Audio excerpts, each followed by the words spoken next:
மக்கள்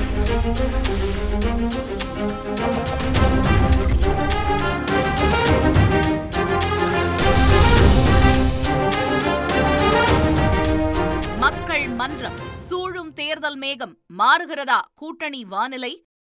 வானில வடகிழக்கு பருவமழை வருதோ இல்லையோ,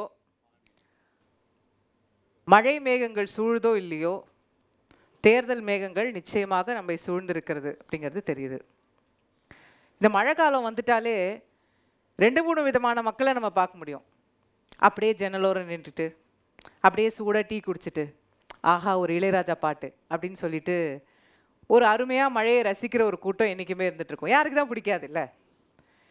இன்னொரு பக்கம் கீழே இருக்கிற பொருளெல்லாம் தூக்கி பரண மேலே வச்சுக்கிட்டு ஐயோ தரையில் எதுவும் இருந்துடக்கூடாது, இந்த வருஷம் டிவி தப்புமா, வாஷிங் மிஷின் தப்புமா, கார் தப்புமா அப்படின்னு பார்த்துக்கிட்டு எங்கள் வீட்டுக்குள்ளே இந்த வருஷம் தண்ணி வந்துடக்கூடாது அப்படின்ற ஒரு பயத்தில் இருக்கக்கூடிய இன்னொரு கூட்டம். நகைச்சுவையாக சொன்னாலும் உண்மையான பயங்க.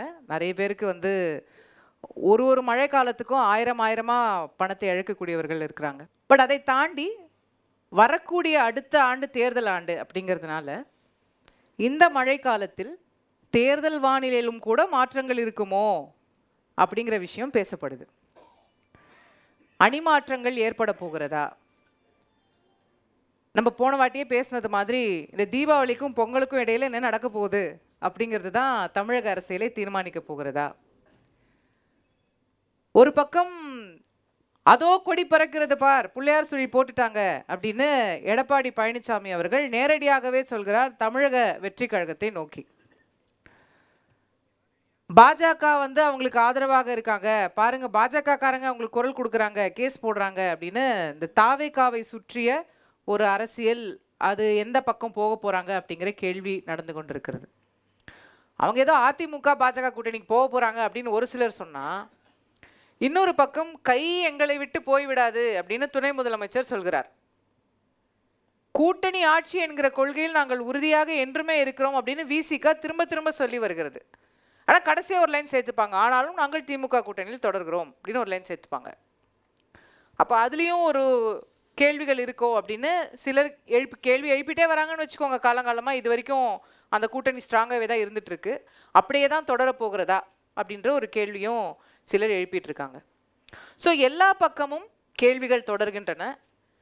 நமக்கெல்லாம் தெரியும், இந்த பக்கம் ஒரு கூட்டணி பேச்சுவார்த்தை நடத்தி கையெழுத்தாகிறதுக்கு முன்னாடி அந்த பக்கம் மாறின கட்சிகளை எத்தனையோ நம்ம பார்த்துருக்கோம். அப்போது அரசியல் அணி மாற்றங்கள், இந்த கூட்டணி வானிலையில் மாற்றங்கள் ஏற்படவிருக்கிறதா, இல்லை சும்மா நம்ம வெதர் ஃபோர்காஸ்ட்டு தப்பாக போகிற மாதிரி நம்மளோட ஃபோர்காஸ்ட்டும் தப்பாக போக போதா அப்படிங்கிறத நம்ம பொறுத்திருந்து தான் பார்க்க போகிறோம். அந்த ஃபோர்காஸ்ட்டை செய்யறதுக்கு தான் இந்த மேடை. இந்த சூழும் தேர்தல் மேகங்களில் கூட்டணி வானிலை மாறுகிறதா, யார் காட்டில் மழை கேட்கலாம். யார் காட்டில் மழைன்னு சொல்லக்கூடிய முதல் ஃபோர்காஸ்டர் இன்னைக்கு நம்ம பத்திரிகையாளர் திரு கோட்டீஸ்வரன் அவர்கள் தான். அவரை அன்புடன் பேச வைக்கிறோம். யார் காட்டில் மழைனாங்க, என்னோட ஆசை மக்கள் காட்டில் நிறைய மழை பெய்யணுன்றது என்னோட ஆசை. புரிகிறவங்களுக்கு புரியும். காரணம், நிறைய கட்சிகள் இருக்குது. கட்சிகள் வந்தாலும் ஆட்சிகள் போனாலும் எது வந்தாலும் ஏழை பாழைகள் நிலைமை அப்படியே தான் இருக்குது. விலைவாசிலாம் ஏறி போகுது, கட்டுப்படியாக மாட்டேங்குது சார். ஆமாம் சகோதரி, இப்போ கூட தீபாவளி போச்சு, நிறைய பேரால் மட்டன் பிரியாணிலாம் வாங்கி சாப்பிட முடியாது, வஞ்சிர மீன்லாம் பார்க்கறது இல்லை. பாதாம் பருப்பு பிஸ்தா பருப்புலாம் வெள்ளையாக இருக்கிற வட இந்தியாவில் தான் நிறைய வாங்கி சாப்பிட்றாங்க. திராவிட நாட்டுக்கு அவ்வளோ வர்றது இல்லைன்னுலாம் சொன்னாங்க.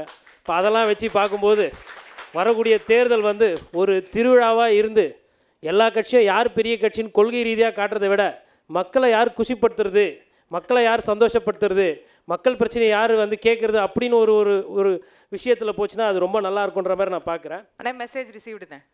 கண்டிப்பாக அதை கொஞ்சம் பார்த்து செய்யுங்க கட்சி தலைவர்கள்லாம். முதல்வர் வேட்பாளர் யாருன்றதை அப்புறம் பார்த்துக்கலாம். முதல்வர் வேட்பாளராக ஆகணும்னா மக்கள் ஃபஸ்ட்டு சிந்திக்கணும், இவர் தான் நமக்கு ஏதோ செய்கிறாரு, இவர் தான் நமக்கு வராரு. நான் இப்போ ஒரு பத்திரிகையாளராக நிறைய இடம் போகும்போது ஃபஸ்ட்டு பிரச்சனை என்ன வருதுன்னா, கவுன்சிலர் வர்றதில்ல, எம்எல்ஏ வர்றதில்லைன்றாங்க. சரி, இப்போ தான் இதை சொல்கிறாங்கன்னா இல்லை, போன தேர்தலுக்கு நாங்கள் போன போதும் அதை தான் சொன்னாங்க. என்னோடய சீனியர்கிட்ட போய் கேட்டால் அதுக்கு முன்னாடியும் அதை தான் சொல்லியிருக்கிறாங்க. அப்போ இது ஹார்லிக்ஸ் வுட்வர்ட்ஸ் கிரேப் வாட்டர் மாதிரி குழந்தையா இருக்குச்சே இதான் கொடுத்தேன் அப்படின்ற மாதிரி எந்த எம்எல்ஏ வந்தாலும் பார்க்கறது இல்லைன்றாங்க, கவுன்சிலர் வந்தால் பார்க்கறது இல்லைன்றாங்க. அது 100 விழுக்காடு சாத்தியமும் இல்லை. நல்லது கெட்டதுலலாம் சட்டமன்ற உறுப்பினர்கள் கலந்துக்கிறாங்க, காது குத்துக்கு போகிறாங்க, மாரியம்மன் திருவிழாவுக்கு போகிறாங்க, செலவெல்லாம் பண்ணுறாங்க. அப்போ என்ன அர்த்தம்னா, மக்கள் தேவை இன்னும் பூர்த்தி அடையாமல் அதிகமாக காத்திருக்கு. வர்றது சகோதரி குறிப்பிட்டு சொன்னாங்க, மழைக்காலம், பைக்கை பாதுகாக்கிறதா, லேப்டாப்பை பாதுகாக்கிறதா, இல்லை கடனில் வாங்கின ஃபோனு தண்ணியில் ஊந்துச்சுன்னா என்ன பண்ணுறது, அங்கே போனால் ஹெல்மெட்டு நஞ்சிச்சின்னு மாட்டாமல் போனால் போலீஸ்காரர் நிற்கிறாரு, அவருக்கு என்ன பதில் சொல்கிறது, இவ்வளோ விஷயத்துக்கு நடுவில் இப்போ தேர்தல் வருது. தேர்தலில் இந்த வாட்டி கூட்டணி அப்படின்றதுக்குள்ளே நம்ம போய் பேசணும் அப்படின்னா கிட்டத்தட்ட மொத்தம் 5 ஸ்டேஜிங். ஸ்டேஜ் 1 ஒரு கட்சி தலைமை, ஸ்டேஜ் 2 பிரச்சாரம், நடுவில் நம்ம ஒருத்தர் இப்போ இளம் நடிகர் ஒருத்தர் வந்திருக்கிறார், விஜய் சார். நல்லா தான் போச்சு. கரூரில் நான் அங்கே தான் இருந்தேன். அப்போது எனக்கு ஒரே ஒரு வருத்தம் என்னென்னா, அண்ணங்கிட்ட இன்னும் கொஞ்சம் நேரம் இருந்து அந்த மக்கள் எல்லாம் பார்த்துட்டு வந்திருக்கேன். நான் முன்னாடியே சொன்னேன், நான் அதை பார்த்துட்டு வந்தது தான் இன்னும் அவரோட அந்த கிராஃப் நிறைய போயிருக்கோம். தாவேகா நிர்வாகிகளுக்கு குறிப்பாக முஸ்தபா சார் நிறைய விளக்கங்கள் கொடுப்பாருன்ற நான் நம்புகிறேன். புதிய கட்சி வருது அப்படின்னும்போது நம்ம அதை 100% வரவேற்கணும். அதில் எந்த விதமான மாற்று கருத்தும் இல்லை எனக்கு. என்ன காரணம்னா, வாக்காளர்களாகிய நீங்களோ இல்லை உங்களோட ரெப்ரசன்டேட்டிவ்ஸோ சாய்ஸ் வேணும். இப்போ என்ன முடியலன்னா அண்ணன் முடியலன்னா அவர் அப்படின்னு. அப்போது அந்த மாதிரி ஒரு கட்டமைப்பை நம்ம உருவாக்குறோமா அப்படின்னா அதில் எனக்கு கேள்வி வருது. குறிப்பாக இளைஞர்கள். இன்றைக்கி விஜய் சாருக்கு ஒரு விஷயத்தில் நான் நன்றி சொல்லணும். என்னென்னா, அதிகப்படியான இளைஞர்கள் இன்றைக்கி அரசியலுக்கு வர்றதுக்கு தயாராகிறாங்க, துடிக்கிறாங்க. நோக்கம் நல்ல நோக்கம், பாதை தப்பாக இருக்குன்றது தான் என்னோட பார்வை. ஒரு டிரான்ஸ்ஃபார்மர் மேலே ஏறுறதோ, மரத்து மேலே, இப்போ அந்த மாதிரி விஷயங்கள்லாம் உங்களை போன்றவர்கள் களத்தில் உங்கள் கூட அவங்க சேர்ந்து வேலை செய்ய வருவாங்க, இல்லை சண்டை போட வருவாங்க. அப்படி வரும்போது நீங்கள் உனக்கு என்னப்பா அரசியல் தெரியும்னு தள்ளி விடாமல் உங்களுக்கு தெரிஞ்ச ஒரு அரசியலை சொல்லி கொடுத்தீங்கன்னா அது இன்னும் ஒரு நல்ல தேர்தலாக இருக்கும். அதை தாண்டி இப்போது கூட்டணி யாருக்கு தேவை அப்படின்ற அந்த மையத்துக்கு நம்ம போனோன்னா, அதிமுகக்கும் திமுகக்கும் பார்த்திங்கன்னா வாக்கு விகிதாசாரம் பாராளுமன்ற தேர்தல்னு வரும்பொழுது 6-7%. நான் சொல்கிறது இந்த லாஸ்ட் ஒரு 20 வருஷம் ஆவரேஜ். அதே சட்டமன்ற தேர்தல்னு வரும்போது பார்த்தீங்கன்னா 3-4.5 விழுக்காடு க்ளோஸ் கால். அப்போ இன்னைக்கு கட்சியை சொல்றீங்களா, கூட்டணியை சொல்றீங்களா? கூட்டணி கட்சியை சொல்கிறேன். கட்சி டு கட்சி. திமுகங்கிற கட்சி, அதிமுகன்ற கட்சி, திமுகன்ற கட்சிக்கும் அதிமுகன்ற கட்சிக்கும் வரும்போது பாராளுமன்ற தேர்தலில் பார்த்தீங்கன்னா 7% வித்தியாசம் வருது. இதே சட்டமன்ற தேர்தல்னு பார்க்கும்போது 3-4.5%. கூட்டணின்னு வரும்போது பார்த்தீங்கன்னா 12-17% வரலும் திமுக கூட்டணி வலிச்சிட்டு வருது. அந்த கூட்டணி என்பது ஸ்ட்ராங்காக இருக்குது. நிறைய பேர் கேட்குறாங்க, அதிமுக ஏன் கூட்டணியில் ஃபோக்கஸ் பண்ணுதா? இதுதான் காரணம். ஒருவேளை இந்த கூட்டணி மாறுது, இல்லை திமுக கூட்டணி அப்படியே இருக்குது, தாவேகா அந்த பக்கம் போகுதுன்னா நிலவரமே மாறுது. அது கிட்டத்தட்ட ஆட்சி மாற்றத்தை கொண்டு வரதுக்கு உண்டான ஒரு யுக்தியாகவோ இல்லை பிரச்சாரமாக கூட பயன்படலாம். இப்போ நம்ம சொல்கிறது இது நடக்காமல் போகலாம். ஒருவேளை இப்போ நான் சொன்னேன், யார் காட்டில் மழை பெய்யுது, மக்கள் காட்டில். ஒருவேளை நம்ம பேசுகிற இந்த நேரத்தில் யாரோ ஒருத்தர் போய் முதல்வர்கிட்ட சொல்கிறாங்க, சார் மக்கள்லாம் கஷ்டத்தில் இருக்கிறாங்க, தீபாவளிக்கு ஒரு 15,000 ரூபா போடணும்னு நினச்சோம், போட முடியல, அட்லீஸ்ட் பொங்கலுக்கு நம்ம ஒரு 10,000 ரூபா கார்டில் போட்டுருவோம் அப்படின்னா நிலைமையே மாறும். அப்போ என்ன நினைப்பாங்க, சரி இந்த ஆட்சியில் நமக்கு உண்டானது கிடைக்குது, பொங்கலுக்கு கிடைக்குது, தீபாவளிக்கு கிடைக்குது, மக்களுக்கு அந்த பிரச்சனை இந்த பிரச்சனை இருந்தாலும் எதையோ நமக்கு அக்கௌண்ட்டில் வருது அப்படின்னும் பொழுது கண்டிப்பாக அந்த மனநிலை என்பது மாற்றும். இப்போ ஆன்டி இன்கம்பன்சி பிக்கப் ஆகுது. அதாவது ஆட்சியின் மீது கோவமே இல்லை, ஆட்சி நல்லா இருக்குது அப்படின்னு சொன்னீங்கன்னா நீங்கள் 100% திமுக கட்சிக்காரர்கள் நான் எடுத்துக்குவேன். ஏன்னா நானும் ஒரு காலத்தில் திமுக எதிர்கட்சியாக இருக்கும்பொழுது திமுக ஆதரவு நிலைப்பாட்டில் பேசினவன். ஏன் அப்படின்னா அது திமுக நிலைப்பாடு இல்லை. நான் அன்றைக்கும் ஆட்சி சரியில்லைன்னுவேன், இன்றைக்கும் ஆட்சி சரியில்லைன்னு. ஏன்னா ஏன் தொழில் தர்மம் அது. ஆட்சியில் யார் இருந்தாலும் அவங்க செய்கிற தப்பு சொல்கிறது தான். நல்லது செய்தால் நீங்கள் மக்கள் இருக்கீங்க, ஓட்டு போட போகிறீங்க, அவங்க தொடர்ந்து இருக்க போகிறாங்க. அப்போ அவங்க எங்கெல்லாம் கோடிட்டு தப்பு பிழை சொல்கிறாங்களோ அதை செய்கிறது தான் நம்ம வேலை.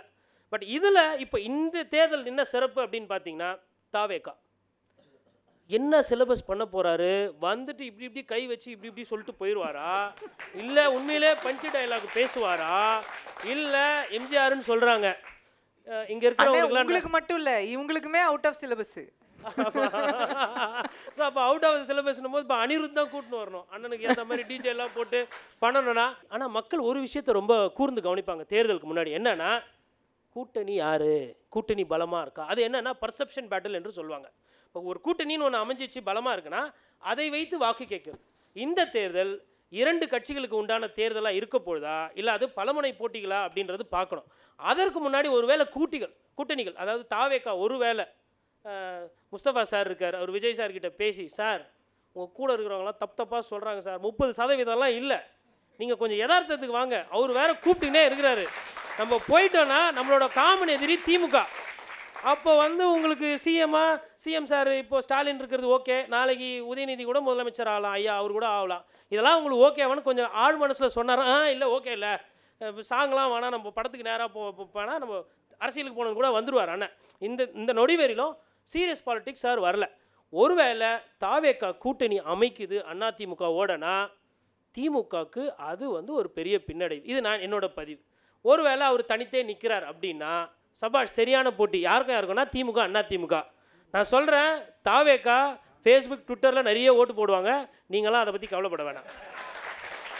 நீங்கள் உங்கள் பண்ண குறைந்தபட்சம் நாம் தமிழர் கட்சியில் கொஞ்சம் டேமேஜ் பண்ணுவாங்க. ஏன்னா அண்ணன் சீமான் அவர்கள் ஒரு விஷயத்தை தெளிவாக செஞ்சுட்டாரு. அவருக்கு அடுத்து ஒரு 7-8 பேரை பேச்சாளராக தயார் பண்ணிட்டாரு. அவங்க எல்லாம் போயிட்டு நீங்கள் ரத்தங்கைக்கே சாவிங்க எங்களுக்கு ஓட்டு போடலன்ற அளவுக்கு பேச்செல்லாம் பண்ணுவாங்க. அதில் ஒரு அரசியலும் இருக்கும், அதில் ஒரு உண்மையாக இருக்கும். இப்போ காசு இல்லை, தமிழ் பேசுகிறேன், உணர்வாக இருக்கிறேன், மரஞ்செடி மலையெல்லாம் கொள்ளடிக்கிறேன், அப்போ போட மாட்டியா அப்படின்னு உயிராக கேட்பாங்க. அதற்கு கொஞ்சம் பேர் அனுதாபிகள், கொஞ்சம் இயற்கையை நேசிக்கிறவர்கள் வாக்கு செலுத்துவாங்க. மற்றபடி இந்த எம்ஜிஆரோட ஒப்பிட்டுக்கிறது அதன்ற வந்து அப்புறம் இதில் இந்த 4% நீங்கள் சொன்னது தாவேகா அதிமுக கூட்டணி, இல்லை தாவேகா தனியாக நிற்குது, இல்லை தாவேகா வேற கூட்டணி அமைச்சா அது இன்னும் ரொம்ப அதுதான் ஸ்ட்ராட்டஜிஸ்ட்லாம் நாங்கள் நிறைய பேர் வச்சுக்கிறோம். உங்களெல்லாம் நம்பாமல் 100 கோடி 200 கோடி கொடுத்து வெளியிலேருந்து கூட்டின்னு வந்து அவர் சொல்லுவார், நம்ம தலைவருக்கு என்ன சொக்கா போடணும், என்ன கலரில் வந்து பெண்ணு வச்சுக்கணும், இப்படி திருங்க தலைவரை அப்படி திருங்க தலைவர்னு ஒழுங்காக மாவட்ட செயலர் நல்ல மாவட்ட செயலர் வச்சு அவர் பேச்சை கேட்டால் கூட ஒரு 2 சீட்டு ஜெயிக்கலாம். இதை நம்ம சொன்னோன்னா பத்திரிகையாளருக்கு என்ன தெரியும், நம்மளை தள்ளி வைப்பாங்க. இதை ஐயா கலைஞர் இருந்தால் சொல்லலாம், இல்லை சோ ராமசாமி மூலமாக அவர் மூலமாக சொன்னால் அவர் போய் அம்மையார்கிட்ட சொல்லியிருப்பாங்க. நல்ல வேலை அவங்கெல்லாம் இல்லை இன்றைக்கி. அதனால் என்ன பண்ணுறாங்கன்னா கூப்பிட்டு பீகார்லேருந்து பிரசாந்த் கிஷோரை அவர் என்ன பண்ணிக்கிறாருன்னு பார்த்தா அவரே தேர்தல் நிற்க மாட்டாராம். எவ்வளோ பெரிய தெளிவான ஆள் பாருங்க. சகோதரி நல்ல வேலை ஞாபகப்படுத்துனாங்க. ஊரா மூட்டை காசுனா அவரு எல்லா யுக்தியும் சொல்லுவாராம். தான் வீட்டு காசு சொந்தமாக போட்டு நில்லுன்னா நிற்க மாட்டாராம் தேர்தலில். எவ்வளோ தெளிவான ஒரு ஆள் பாருங்க. சரி, இது போதாத வரைக்கும் அவர் மூலிமா இன்னும் ஒரு 2-3 பேர்லாம் வந்திருக்கிறாங்க. சுனில் கொணுகுலு, அதுக்கப்புறம் இன்னும் அந்த லிஸ்ட்டு பெருசாக போயினே இருக்குது. அது பெரிய எடுத்து சமாச்சாரம், நம்ம கோடி கணக்கில் என் பேர் தான் அப்படி இருக்குது, எனக்கும் அதுக்கு சம்மந்தம் இல்லை. அதனால் நான் என்ன நினைக்கிறேன்னா அந்த காசெல்லாம் பூத்து வேலை பார்க்குறவங்களுக்கு, ஏழை பாழைகளுக்கு, மக்களுக்கு வரணுன்றது என்னோட தாழ்மையான கோரிக்கை. கூட்டணியை பொறுத்தவரையிலும் இந்த தேர்தலில் ரொம்ப முக்கியமானது கூட்டணி. ஒருவேளை கூட்டணி தாவேகா அமையல கொள்ளலைனாலும் அதிமுகவுக்கும் திமுகவுக்கும் 2 சின்னம் இருக்குது பார்த்தீங்களா, அது கிராமத்தில் நான் போய் கிராமமாக பார்க்குறேன். இந்த நொடி வரலும் ரெட்டலையும் உதயசூரியனும் உயிரோட்டமாக இருக்குது அப்படின்றத நான் பார்த்ததை வச்சு நான் இங்கே பதிவு பண்ணுறேன். நேரத்துக்கு நன்றி.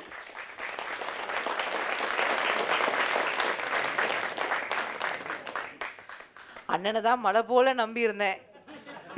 யார் யார் கூட்டணின்னு அண்ணன் முதல்லையே சொல்லிடுவார், அதை வச்சு நம்ம 1 hour வண்டியை ஓட்டிடலாம் அப்படின்னு.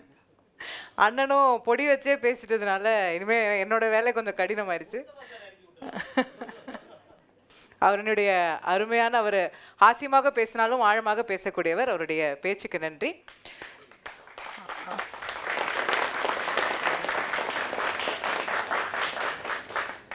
அண்ணன் பேச்சிலேருந்து ஒரு விஷயம் தெளிவாக தெரிஞ்சுக்க முடிஞ்சு, சாவி அங்கிட்டு இருக்கு.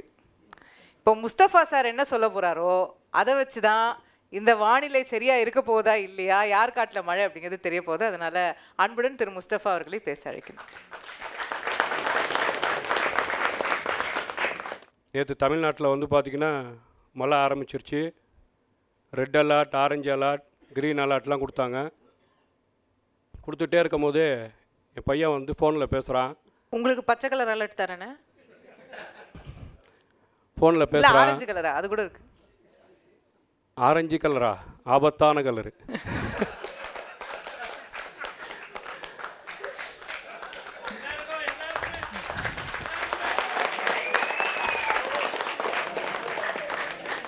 நாளைக்கு எல்லோரும் வந்துருங்கப்பா கிரவுண்டில் விளையாடலான்னு.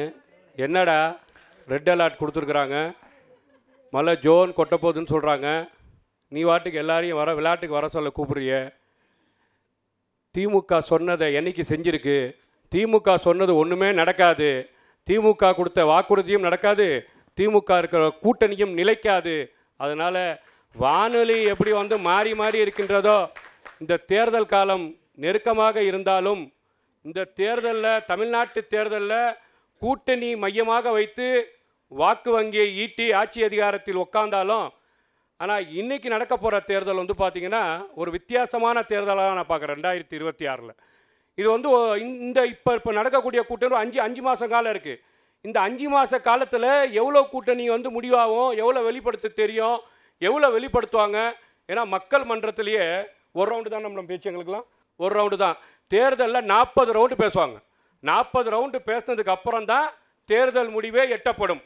அந்த கால சூழலாம் நம்ம போயிட்டு இருக்கிறோம். நீங்க கூட்டணி பேசுறத சொல்றீங்க. என்ன மேடம்? கூட்டணி பேசுறது கூட்டணி பேசல எத்தனை சீட்டு எத்தனை, ஏன்னா கம்யூனிஸ்ட் கட்சியெல்லாம் இன்னைக்கு அக்கௌண்ட்ல பணம் வாங்கிட்டு தேர்தலை சந்திக்கக்கூடிய நிகழ்வெல்லாம் பார்க்கும்போது நிறைய கூட்டணி பேச வேண்டி இருக்கின்றது. இந்த மக்களுக்கு நல்லது செய்யணுமா, இந்த மக்களுக்கு நல்லது செஞ்சால் நடக்குமா? அத்தனை ரவுண்ட் ஆகுதா? அதான் அத்தனை ரவுண்ட். வேற என்ன, தேர்தலில் நடக்கக்கூடிய ரவுண்டே அந்த ரவுண்டு தானே.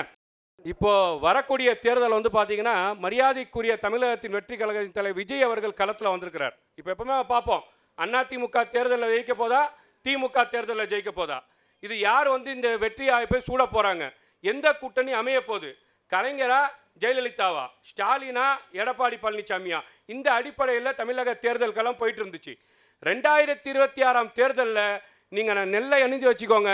2026 தேர்தலில் தமிழக வெற்றி கழகம் தலைவர் விஜய் அவர்களை ஒதுக்கி வைத்துவிட்டு எந்த அரசியல் இயக்கமும் தேர்தலை சந்திக்க முடியாது, வெற்றி வாகை சூட முடியாது.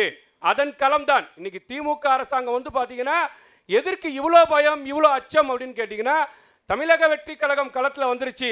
அவர்கள் என்ன செய்ய போறாங்கன்னு வந்து பார்த்தீங்கன்னா தூக்கத்தை இழந்திருக்கிறாங்க. நீங்கள் சொல்றீங்களே வீக வகுப்பாளர்கள் பிகேவை கொண்டு வந்துட்டாங்க, நாங்களாம் பிகேவை கொண்டு வரலங்க, பிகேவுக்கும் எங்களுக்கும் சம்மந்தம் கிடையாது.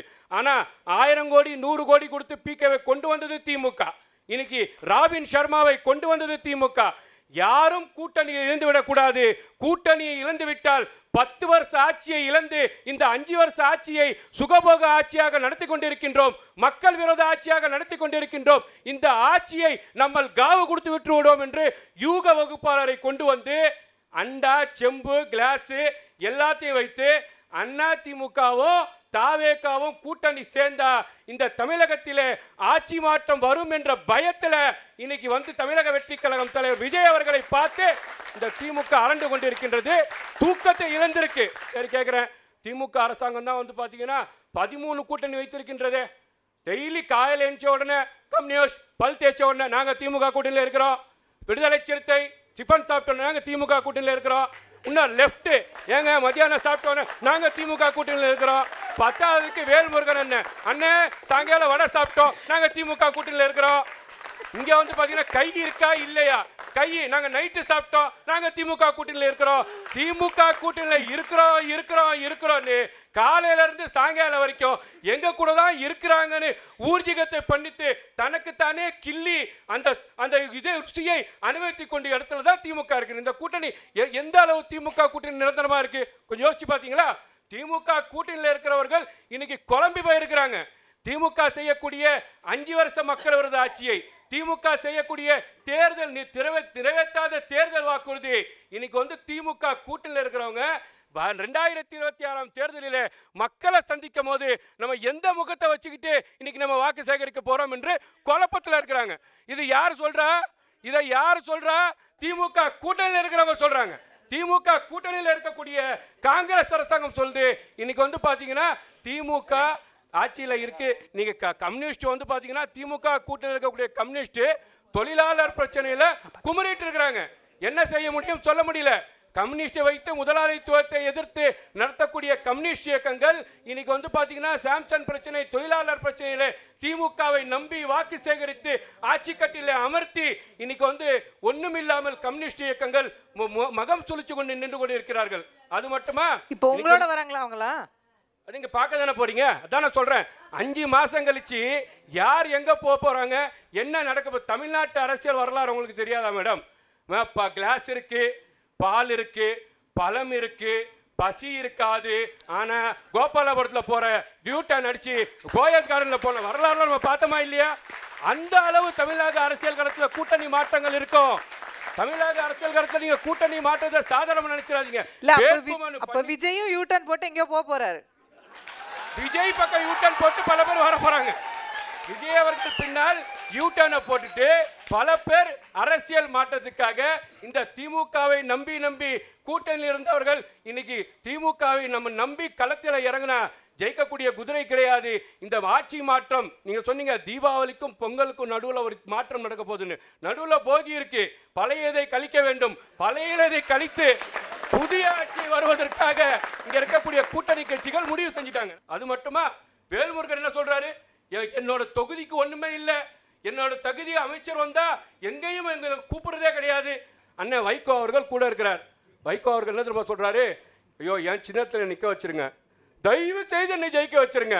இந்த அளவு மரியாதை கொடுக்கக்கூடிய இடத்துல தான் திமுக கூட்டணி கட்சியை வைத்திருக்கின்றது. அவங்க கூடயே இருந்துக்கிட்டு அவர் கட்சிக்காரையே திமுகவில் இணைக்கிறாங்கன்னு சொன்னா அப்போ வைகோ மதிமுகவுக்கும் திமுகவுக்கும் உறவு நிலை என்ன நிலை இருக்கின்றது? விடுதலை சிறுத்தைக்கும் திமுகவுக்கும் உறவு நிலை என்ன நிலை இருக்கின்றது? கம்யூனிஸ்டுக்கும் திமுகவுக்கும் உறவு நிலை என்ன நிலை இருக்கின்றது? வாழ்வுரிமை கட்சிக்கும் திமுகவுக்கும் உறவு நிலை என்ன நிலை இருக்கின்றது? இவர்கள் எல்லாம் வாய் மூடி மகுதியாக அமைதியாக இருக்கிறார்கள் என்று சொன்னால் அங்க எம்எல்ஏ இருக்கிறாங்க, எம்பியை வச்சிருக்கிறாங்க, 5 வருஷம் ஆட்சி காலம் நடந்துட்டு இருக்கு. அப்ப இந்த தமிழக அரசியல் காலத்தில் எப்போ ஆட்சி மாற்றம் வேண்டும்? 2026 தேர்தல், 2026 ஆட்சி மாற்றம். அப்போ நீங்க இப்ப நினைச்சீங்களா கூட்டணி மாறுதுன்னு சொல்லி, ஜனவரியில கண்டிப்பாக திமுகவின் கூட்டணியில மாற்றங்கள் கண்டிப்பா ஏற்பட போகுது என்பதை நிதாசனமாக நம்ம இந்த இடத்துல பார்க்க கடமைப்பட்டிருக்கின்றோம். அது மட்டும் இல்லாம திமுக கூட இருக்கக்கூடிய முஸ்லீம் கட்சிகள் வந்து மனிதநேய மக்கள் கட்சியாக இருந்தாலும் சரி, அன்சாரியாக இருந்தாலும் சரி, இவங்க வந்து கூட்டணியில் 13 பேர் இருக்காரு, 14 பேர் இருக்காரு, 15 பேர் இருக்காருன்னு சொல்லிட்டே போவார். ஆனால் இவர்களே வந்து பார்த்தீங்கன்னா ஜவஹர்லாவை உடைச்சி இவங்களே கொண்டு வருவாங்க. ஜவஹர்லால் இவர் கூட்டணி, அன்சாரி இவர் கூட்டணி, சமோது இவர் கூட்டணி, லத்தீஃப் இவர் கூட்டணி, வைகோ இவர் கூட்டணி, அவர்கிட்ட இந்த பிரிஞ்சாரு நம்ம மல்லை சத்யா அவரையும் ஒரு கூட்டணி, 15 16 பேர் 2 பேர் 3 பேர் ஆக்கி 18 கூட்டணி எங்கிட்ட இருக்கு. நாங்க காலை மாலை கூட்டணியில பிரியாம நாங்க ஆட்சி நடத்திட்டு சொல்லக்கூடிய திமுகக்கு சவாலாக தமிழக வெற்றி கழகம் அமைந்து கொண்டிருக்கின்றது. அது மட்டும் இதை முடிச்சிடுறாங்க கேட்டீங்கன்னா, இது ஒரு சைடு பரப்பிட்டே இருக்கிறாங்க. எடப்பாடி பழனிசாமி வந்துட்டார், விஜயோட கூட்டணி வைக்க போறார், பாஜகவோட கூட்டணி வைக்க போறார். எங்க வீட்டுக்கு பக்கத்து வீட்டில் ஒரு திருட்டு நடந்துருச்சு, நான் போய் அவங்களுக்கு போய் குரல் கொடுத்தேன். அதுக்காக என் சொத்தையை எடுத்து கொடுக்க முடியும்? இல்லை அவரே என் சொத்தையை எழுதி கொடுப்பாரா? தமிழ்நாட்டில் 41 பேர் இறந்துருக்கிறாங்க. அந்த நியாயத்துக்கு வந்து பார்த்தீங்கன்னா எடப்பாடி பழனிசாமி பேசியிருக்கிறார், இங்கே இருக்கக்கூடிய இதர கட்சிகள் பேசியிருக்கின்றது. அதனால நீங்கள் வந்து கூட்டணின்னு சொன்னால் எந்த இடத்துல கூட்டணி? கொடி பறக்குது பார்த்தீங்களா, பிள்ளையார் சொல்லி போட்டார்கள் பார்த்தீங்களா அப்படின்னு எடப்பாடி பழனிசாமி பேசுகிறார். ஆனால் வந்து பார்த்தீங்கன்னா ரஜினி படம் டைலாக் மாதிரி தான், இவர் தான் மாப்பிள்ள, என் போட்டுக்க ட்ரெஸ் வந்து கொடிதான் விஜய் இது, கொடிதான் விஜய் இது, அங்க பிடிச்சிருந்தவர் யார்? அதுதான் இங்க கேள்விக்குறியாக இந்த இடத்துல பார்க்கப்படுகின்றது. அதை தொடர்ந்து பார்த்தீங்கன்னா அவர் கூட இருக்கிறவர் சொல்றார், எங்க திமுக ரொம்ப மோசமான இயக்கம், இதை விட்டுட்டு நீங்க போயிட்டீங்கன்னா திமுக ஆட்சி மறைந்து வந்தாலும் நீங்க தமிழக வெற்றி கழகம் ஒண்ணும் இல்லாம ஆயிரும். நான் கேட்கிறேன், அனைத்து இந்திய அண்ணா திராவிட முன்னேற்ற கழகத்தை மாண்புமிகு புரட்சி தலைவி அம்மா அவர்கள் 234 தொகுதிகளையும் இரட்டை இலையை கொடுத்து தனி ஒரு கூட்டணி இல்லாமல் ஷேக் ஜாவாதா இருந்தாலும் சரி, தனியரசாக இருந்தாலும் சரி, அன்சாரியாக இருந்தாலும் சரி, கருணாஸாக இருந்தாலும் சரி, இரட்டை இலையை வைத்து கூட்டணி இல்லாமல் ஜெயிச்ச தலைவியை வைத்துக் கொண்டு இன்னைக்கு பாஜகவோட கூட்டணி வச்சிருக்கீங்களே. எந்த பாஜகவோட? கழகங்கள் இல்லாத தமிழகம், எந்த கழகத்தை அழிக்க வேண்டும்? அனைத்து இந்திய அண்ணா திராவிட முன்னேற்ற கழகத்தை அழைக்க வேண்டும் என்ற பாஜகவோட கூட்டணி வச்சுக்கிட்டு முதல்ல சவாரி செஞ்சுக்கிட்டு இதில் நாங்கள் கூட்டணியை உருவாக்கிட்டோம். யார் கூட்டணி? யார் முதலமைச்சர்? முதல் பாஜக இருக்கக்கூடிய நயினார் நாகேந்திரன் முதலமைச்சரா, இல்ல ஒண்ணுமே இல்லாத அண்ணாமலை முதலமைச்சரா, எடப்பாடி பழனிசாமி முதலமைச்சரா? உசுர கொடுத்து எடப்பாடி முதலமைச்சராக்கும்னு அந்த அண்ணாமலையே சொல்லிட்டார்ல. பீகார்ல சொல்லியிருக்கிறாங்க, ஜெயிச்சதுக்கு அப்புறம் யார் முதலமைச்சர்னு யார் சொல்லணும்? அண்ணாமலை சொல்லணுமா? நயினார் நாகேந்திரன் சொல்லணுமா? எங்க ஜி அமித்ஷா ஜி சொல்லணும், மோடி ஜி சொல்லணும். அமித்ஷா ஜி மோடி ஜி பேசும்போது வாயையும் கையையும் அமைதியாக வைத்துக் கொண்டு எடப்பாடி பழனிசாமி இன்னைக்கு வந்து மெகா கூட்டணி அமைச்சிட்டாருன்னு சொல்றாரு. கண்டிப்பாக நீங்க எழுதி வச்சுக்கோங்க, 2000% தமிழக வெற்றி கழகம் தலைவர் விஜய் அவர்களின் தலைமையில ஒரு பிரம்மாண்ட கூட்டணி அமைய போகுது. அதுக்கு தான் அமைய போறதுக்கான வேலையை தான் நடந்துட்டு இருக்கு. 41 பேர் இறந்த உடனே பார்த்தீங்கன்னா மரியாதைக்குரிய ராகுல்ஜி அவர்கள் தொடர்பு கொள்றாருன்னு சொன்னா தமிழக வெற்றி கழகம் இன்னைக்கு வந்து பார்த்தீங்கன்னா தமிழ்நாட்டில் தவிர்க்க முடியாத ஒரு சக்தியாக இருக்கின்றது. அவர் உச்சபட்ச நடிப்பில் இருந்து வரார், அவரோட துறையை விட்டுட்டு வரார், 200 கோடி சொத்தை சம்பளத்தை விட்டுட்டு வரார். இவர் வந்து எடப்பாடி முதலமைச்சராகிறதுக்கு வராரா? கண்டிப்பாக இந்த வரும் தேர்தல் மரியாதைக்குரிய தமிழக வெற்றி கழகம் விஜய் தலைமையில் அமையப்போடும் மெகா கூட்டணியாக இருக்கின்றது. வாய்ப்புக்கு நன்றி பாராட்டி விடைபெறுகிறேன். நன்றி, வணக்கம். முஸ்தபாவின் பேச்சில இருந்து ஒரு விஷயம் தெளிவா தெரியுது. ஜனவரி மாதம் மாற்றம் நடக்கும், விஜய் தலைமையில கூட்டணின்னு சொல்றாரு. அவர் கலெக்டர் ஸ்க்ரூவெல்லாம் எங்கேருந்து கழட்டுறாருன்னு பார்த்தா திமுக கூட்டணியிலே கழட்டுறதா தெரியுது. அங்கே சரியா இருக்காங்களா அங்கே சரியா இருக்காங்களான்னே கேள்வி கேட்குறாரு. அங்கே சரியா இருக்காங்களான்னு பதில் சொல்ல அண்ணன் அந்திரிதாஸ் அவர்களை அன்போடு அழைக்கிறேன். இது ஒரு மழைக்காலம் இருந்தாலும் கூட கரூர் அனலும் கோடை அனலும் ஒன்றை ஒன்று உரசிக்கொண்டு தமிழ்நாட்டின் அரசியல் தட்பவெட்ப சூழ்நிலை கொஞ்சம் சூடு பிடித்திருக்கின்ற நேரம். அறிஞர் அண்ணா சொல்வார், அசம்பாவிதங்கள் நடந்தாலும் கூட விமர்சனங்கள் தேவை, ஆனால் வெப்பங்கள் தேவையில்லை என்று சொல்வார். ஆனால் வெப்பம் அதிகமானால் லோ டிப்ரெஷன், குறைந்த காற்றழுத்த மண்டலம் உருவாகும் என்பது அறிவியல். சட்டென்று மாறுவது வானிலை அப்படின்னு ஒரு திரைப்பட பாடல் வரும். சட்டென்று மாறுவது வானிலை மாத்திரமல்ல, அரசியல் வானிலையும் மாறிக்கொண்டிருக்கிறது என்பதுதான் இன்றைக்கு ஒரு தலைப்பாக இருக்கிறது. அரசியல் கணக்குகளும் மாறிக்கொண்டு தான் இருக்கிறது என்று தலைப்பை வைத்திருக்கிறார்கள். கணக்குன்னு சொன்னவொன்னே அவர் சொன்ன மாதிரி எனக்கு ஒரு பஞ்ச் டைலாக் ஞாபகத்துக்கு வந்தது. ஆண்கள் போடுவது இன்றைய கணக்கு, பெண்கள் போடுவது நாளைய கணக்கு, சிறுவர்கள் போடுவது மனக்கணக்கு, ஏழைகள் போடுவது நாள் கணக்கு, பணக்காரர்கள் போடுவது பணக்கணக்கு, அரசியல்வாதி போடுவது ஓட்டு கணக்கு, ஆண்டவன் போடுவது பாவக்கணக்கு, அண்ணாமலை போடுவது நியாய கணக்குன்னு சொன்னான். ஓஹோ, கொஞ்சம் கேட்டுக்கங்க, கொஞ்சம் இருங்க. 2 லட்சம் எஃப்ஐஆர் போட்ட அண்ணாமலை இல்ல, ஒரு துளி வேர்வைக்கு ஒரு பவன் கொடுப்பது தங்க காசு தமிழல்லவா என்று உணர்ந்து பாடிய சூப்பர் ஸ்டார் ரஜினிகாந்த் அண்ணாமலையை சொன்னேன். அதுக்காக ஐபிஎஸ் அண்ணாமலையெல்லாம் நான் குறைச்சி மதிப்பிடலை. எங்களுக்கு ஒரு நிலைப்பாடு இருக்கு. கரூரில் நடந்த அந்த சோகத்தை போல ஜூலை 2ஆம் தேதி 2024ஆம் வருடம் இன்றைக்கு உத்தரப்பிரதேசத்திலே அத்ராஸ் என்கின்ற அந்த ஊரிலே போலே பாபா என்பவர் சத்சங் நிகழ்ச்சிக்காக, ஆன்மீக நிகழ்ச்சிக்காக 80,000 பேர் வருவார்கள் என்று போலீஸ் பர்மிஷன் வந்தது. 2 லட்சம் பேர். அதில் அளவுக்கு அதிகமான நெருக்கடி ஆன காரணத்தால் இன்றைக்கு 120 பேர் ஸ்டாம்பீடில் இறந்து விட்டார்கள். அங்கேயெல்லாம் போய் என்டிஏனுடைய ஃபேக்ட் ஃபைண்டிங் கமிட்டி அங்கெல்லாம் போல, இங்கே CAA agitators should be shot dead என்று சொன்ன அனுராக் தாக்கூர் உள்ளிட்ட 8 பேர் குழுவோடு எம்பி ஹேமமாலினி தலைமையிலே செப்டம்பர் 30ஆம் தேதி என்றைக்கு வந்து கரூருக்கு இறங்கியதோ அப்பொழுதே இன்றைக்கு பிஜேபி தன்னுடைய உருட்டல் கணக்கை இன்றைக்கு ஆரம்பித்திருக்கிறது. ஒருவேளை சிம்பாலிக்காக சொல்ல வேண்டும் என்பதற்காகத்தான் இபிஎஸ் அவர் சட்டசபை வளாகத்திலே உருட்டல் அல்வா என்கின்ற ஒரு விளம்பரத்தை வெளியிட்டார். எனவே நமக்கு தெரியாது. உருட்டுக்கடை அல்வா என்று வச்சிருக்காரு. அதுக்குள்ள ஏதோ விவரம் இருக்குன்னு பார்த்தா வெறும் பஞ்ச மாத்திரம் தான் வச்சிருக்காங்க. வெடித்தால் காற்றுக்கு தன்னை கையளித்து விட்டு எங்கெங்கோ பறந்து விடுகிற இலவம்பஜி கூட்டம் அல்ல திமுக கூட்டணி என்பதை சொல்லுவதற்காகத்தான் சிம்பாலிக்காக பஞ்சை வைத்திருக்கிறார்கள் என்று நான் நினைக்கிறேன். அதாவது ஒரு கட்சி என்று சொன்னால் சர்வைவல் ஆஃப் த ஃபிட்டஸ்ட் என்பது முக்கியம், அங்கீகாரம் என்பது முக்கியம். அழுதாருன்னு சொன்னார்ல, அழுறது வந்து சோகத்தினுடைய வெளிப்பாடு கிடையாது. அது வந்து சர்வைவல் ஆஃப் த ஃபிட்டஸ்ட், அங்கீகாரம் வேண்டும் என்பதற்காக. அதே நேரத்தில் குறைந்தபட்ச கொள்கைகளோடு ஒரு கூட்டணியை உருவாக்க வேண்டும் சொன்னார். யூ டர்ன் அடிச்சிட்டாங்க.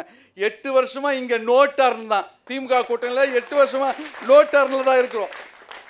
2 நாளா காங்கிரஸை பத்தி பேசிட்டு இருக்காங்க. அதாவது காங்கிரஸை பற்றி வந்து சென்டர் ஆஃப் நியூக்ளியஸ் யார்னா மரியாதைக்குரிய ராகுல்ஜி அவர்கள் தான். அவர்கள் எந்த அளவிற்கு இன்றைக்கு நகர்ந்து ஃபோன் போட்டு பேசினாராமே, ஃபோன் போட்டு பேசினாரு. அவர் எந்த அளவுக்கு நகர்ந்திருக்கிறாலும் உங்களுக்கு தெரியாது ஒன்றும் இல்லை. கன்கரண்ட் லிஸ்ட்ல இருக்கின்ற கல்வியை கூட மாநில பட்டியலுக்கு கொண்டு வருவோம் இந்தியா கூட்டணி வந்தால் என்று சொல்கின்ற அளவிற்கு மாத்திரமல்ல, நீட்டிலேயும் நாங்கள் விதிவிலக்கு தருவோம் என்கின்ற அளவிற்கு மாநில சுயாட்சியை நோக்கி ராகுல்ஜி அவர்கள் நடந்து கொண்டு இருக்கும்போது காங்கிரஸ் வருவோம்லாம் நீங்க நினைச்சுக்காதீங்க. அந்த நிலைமையை எதிர்பார்க்காதீங்க. அதுக்கு அடுத்து தோல்வி வண்டுகள் துளையிடும் பொழுதுதான் வளர்ந்த மூங்கிலும் வசந்த புல்லாங்குழலாகிறது என்கின்ற தத்துவத்தை நிலைநிறுத்த தலைவர் வைகோ அவர்கள் பொதுக்குழுவிலே எடுத்த தீர்மானம் மாத்திரமல்ல, தெளிவாக ஒன்றை சொன்னார்.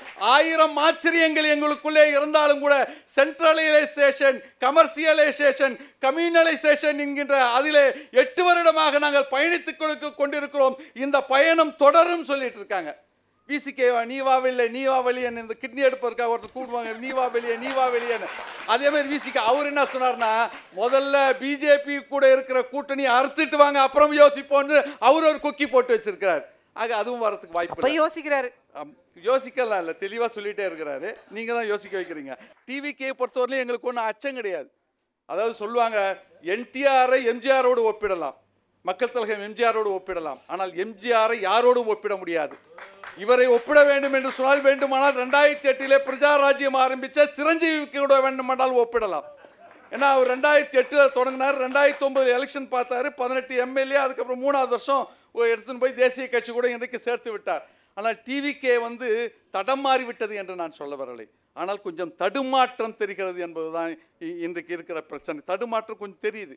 ஜூலை 13ஆம் தேதி, இந்த வருஷம் ஜூலை 13ஆம் தேதி சென்னையில் சிவானந்த சாலையில் அஜித் குமாரனுடைய லாக்அப் மரணத்துக்காக பேசும்பொழுது இந்த சிபிஐ கிட்ட கொடுத்து இன்றைக்கு ஒன்றிய அரசின் போல ஒளிந்து கொள்கிறீர்களா, அது ஆர்எஸ்எஸ் கைப்பாவை என்று சொன்ன அதே எல்லாம் சொல்லுமாம் பள்ளி ஜாடி பானையில் விழுமாம் துள்ளி என்பதை போல நீங்களே கொண்டு போய் இன்றைக்கு பிரதீக் என்கின்ற அவனையும் அவனுடைய அம்மாவையும் ஷர்மிளா அவர்களையும் இன்னைக்கு நட்டாட்டிலே விட்டு போன பன்னீர்செல்வத்தை வைத்து உச்சநீதிமன்றத்திற்கு போய் சிபிஐ விசாரணை வேண்டும் என்று மனு செய்த பொழுதே உங்களுடைய தடுமாற்றம் இங்கே தெரிகிறது என்பதை மாத்திரம் சொல்கிறேன். ஏன் பயப்படுறீங்கன்னு தெரியல. நீங்களே எடுத்து போய் சிபிஐ என்கொயரி கேட்டுட்டு இருக்கீங்க.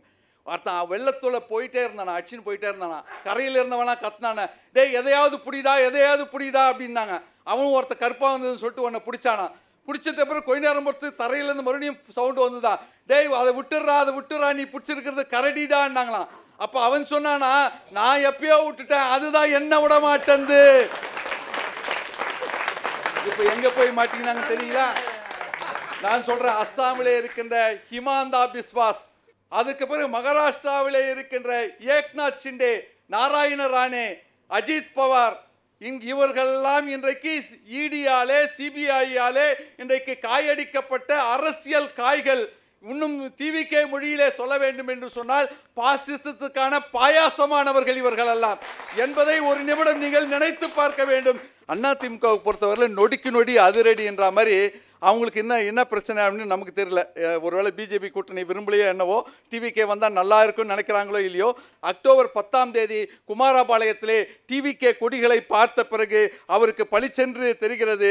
ஆனால் அது அதிமுகவுடைய கூட்டல் கணக்கா, கூட்டணி கணக்கா, சொப்பன கணக்கான்னு நமக்கு தெரியல. சொப்பன கணக்குன்னா சொப்பனத்தில் கண்ட அரிசி சோத்துக்காவாதுன்றாங்களே, அந்த கணக்கு சொல்கிறேன். ஆக அப்படிப்பட்ட நிலைமையிலே இன்றைக்கு அதிமுக இன்றைக்கு டிவிகே கூட போக வேண்டும் என்கின்ற நிர்பந்தத்தின் காரணமாக கொடிகளை பார்த்தே கூட்டணி பேச்சுவார்த்தையை அவர் தொடங்கிவிட்டாரோ என்கின்ற நினைக்கின்ற அளவிற்கு தான் இன்றைக்கு இருக்கிறது. அதிமுக தொடர்ந்து தப்பு கணக்கு போட்டுக் கொண்டிருக்கிறது. மொத்தத்திலே மின்னல் எப்பொழுதும் நிமிர்ந்து நிற்கும் மலைக்குன்றையே தாக்கும். ஆனால் எத்தனை மலைக்குன்றுகள் எத்தனை மின்னல்கள் தாக்கினாலும் கூட சங்கடங்களையும் சவால்களையும் சந்தித்து கடைசியாக வெற்றி வாகை சூடப்போவது திமுக கூட்டணியே என்று சொல்லி அமைகிறேன். நன்றி, வணக்கம். இடி, மழை, மின்னல், புயல் எது வந்தாலும் திமுக கூட்டணி தான் அப்படின்ட்டார் அண்ணன். அவருடைய அருமையான பேச்சுக்கு, மழை பெஞ்சு ஓஞ்ச மாதிரி இருந்த அவருடைய அந்த அருமையான பேச்சுக்கு நன்றி. சிபிஐ மூலமா கையில் எடுத்துட்டீங்களா அப்படின்லாம் நிறைய கேள்வி எழுப்பியிருக்கிறார். திரு KP ராமலிங்கம் அவர்கள் பதிலளிக்கவும் காத்திருக்கிறார். அவரை அன்போடு பேச அழைக்கின்றேன்.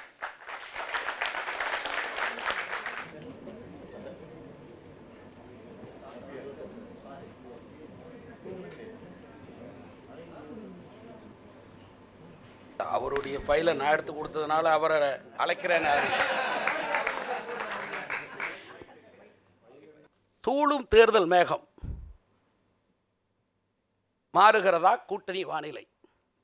பல பேர் நினைத்திருக்கலாம், என்ன அதிமுகவுடைய பொதுச் செயலாளர் வீட்டுக்கு இந்திய உள்துறை அமைச்சர் அவர் போய் அங்கே உணவருந்தி இந்த கூட்டணிக்கு உறுதி செய்துவிட்டு சென்றிருக்கிறார் எண்ணினார்கள், கேலி பேசினார்கள். ஆனால் நோக்கம் என்ன?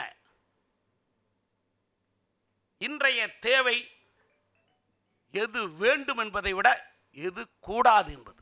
இந்த ஒரு பொருளிலே மட்டும் 1.5 மணி நேரம் கோடீஸ்வரனோடு வாதாடுவதற்கு நான் தயார்.